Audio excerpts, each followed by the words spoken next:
Hey guys, this is Dr. Hub. In case you haven't subscribed, please do subscribe for updates. Let's look into the metals as cofactors and the prosthetic groups in the enzymes. So first one is we look at zinc. So zinc, it includes a carbonic acid, carbonic anhydrase, and also the carboxy peptidase. So carbonic anhydrase, carboxypeptidase, alkyl dehydrogenase, alkaline phosphatase, ALA dehydratase, as well as the lactate dehydratase. Next is selenium. Selenium, there is the GTT, that is the glutathione reductase, and the thioredoxin reductase, TR, and also the deiodinase. Then comes magnesium. Magnesium, it includes the PFK, there's a phosphofructokinase, the hexokinase, as well as the glucose 6 phosphatase. Then comes the mutase and the enolase. Next is copper.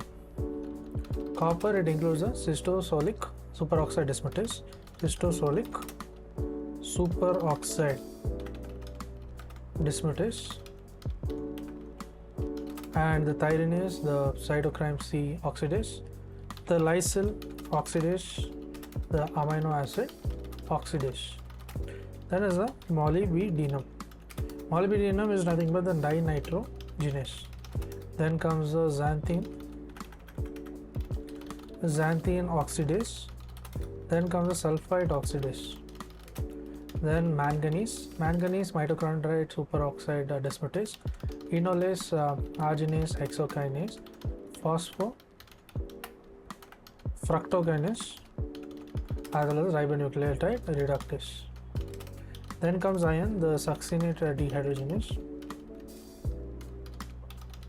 The calcium, it includes the lipase, lecithinase. Then comes the nickel, this includes the urease. To learn and grow daily like this, please do subscribe.